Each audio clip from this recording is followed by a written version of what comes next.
कैसे हैं सब आप लोग। अभी हम लोग आज आए हैं एपिसोड 6 में और वेरिएशंस का तीसरा। पहले वीडियोस पॉलिनोमियल स्टैंडर्ड 8 मैथमेटिक्स पे अपन ने बनाए, अभी हम लोग उसी स्टैंडर्ड में आगे वेरिएशंस पे बना रहे हैं। तो ये है वेरिएशन का तीसरा एपिसोड। पहले एपिसोड में हमने किया था, कौन बताएगा, डायरेक्ट वेरिएशंस पे। पिछली बार वेरिएशंस में हमने देखा था कि डायरेक्ट वेरिएशन क्या होता है, फिर हमने उसके बाद वाले एपिसोड में इनडायरेक्ट वेरिएशन क्या होता है वो देखा था। तो डायरेक्ट वेरिएशन का मतलब अगर कोई क्वांटिटी एक डायरेक्शन में बढ़ रही है तो करस्पॉन्डिंगली भी उसी में बढ़ेगी। जैसे अगर सपोज करो 5 जने मिलके 10 एप्पल्स खा रहे हैं तो 6 जने हो गए तो एप्पल्स भी बढ़े। पर इनडायरेक्ट मतलब कि सपोज करो आदमी वही है, एप्पल्स भी वही है, फिर आदमी बढ़ जाते हैं एप्पल्स वही है, तो रिलेशन क्या हो जाएगा, कम हो जाएगा ऐसे। तो हम आगे बढ़ते हैं। अगर जिन्होंने नहीं देखा है तो मेरे इसी चैनल पे आगे के वीडियोस दिए हुए हैं। तो हम आगे बढ़ते हैं, ध्यान दीजिए। मतलब जो हमने वो किया था वो 9 के ए और बी में किया था। अभी हम आगे बढ़ते हैं, ऐसा होगा टाइम रहेगा तो हम थोड़ा रिपीट भी कर लेंगे, या एक सम आपको मैं देती हूँ उसी पे, कल रह गया था, पहले आप ट्राई करिए तो थोड़ा कल का रिवीजन भी हो जाएगा।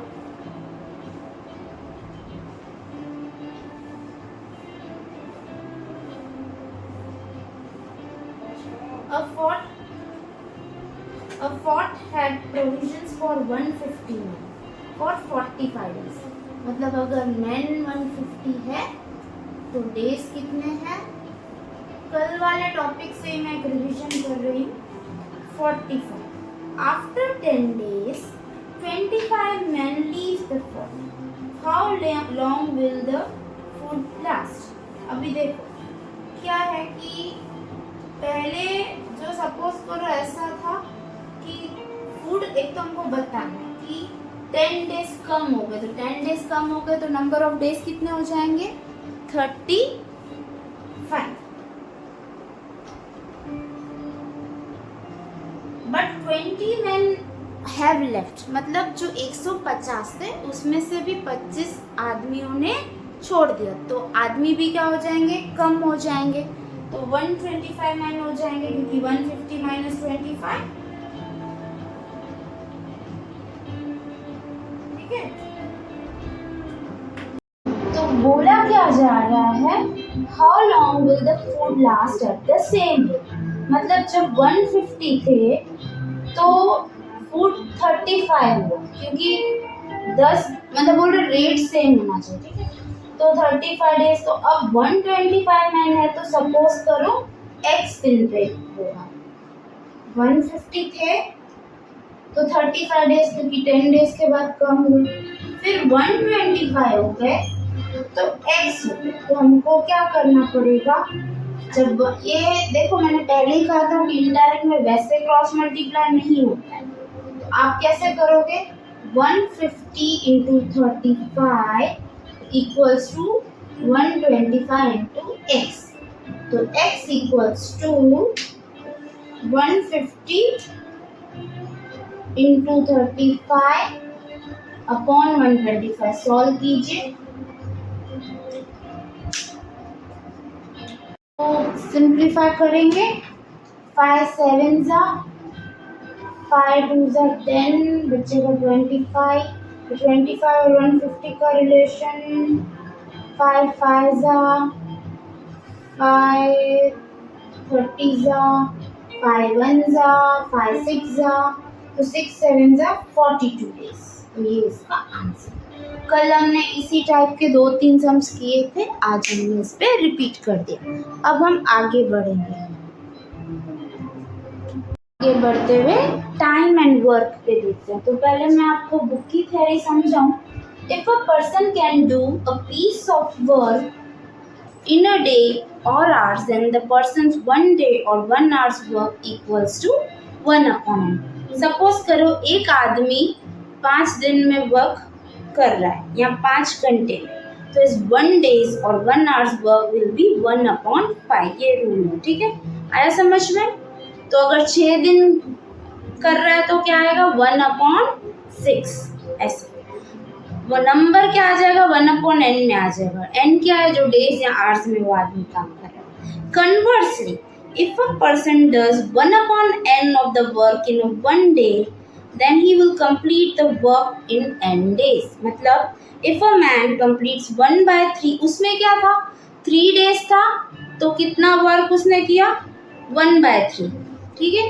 अब इसमें क्या बोल रहे हैं, अगर 1/3 of the work in 1 day किया तो होल वर्क उसको 3 दिन लगेगा। सीधी सी बात है, आपके पास 5 रोटी, आप हर एक रोटी एक दिन में एक ही खा रहे, तो कितने दिन चलेगी रोटी 5। तो अब इस पे एक सम करते हैं तो आपको क्लियर होगा। A can do a work in 4 days. A जो है वो 4 डेज में वर्क करता है। तो A का 1 डे वर्क कितना होगा, अभी मैंने सिखाया था, बताइए 1/4। फिर जो B है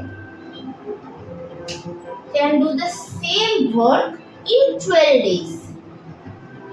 तो B का 1 डे का वर्क कितना हुआ 1/12।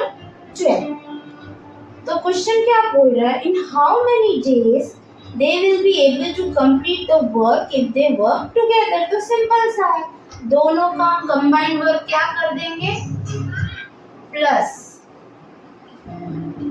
1/4 प्लस 1/12। तो डिनोमिनेटर अलग है तो हमको क्या लेनी पड़ेगी LCM।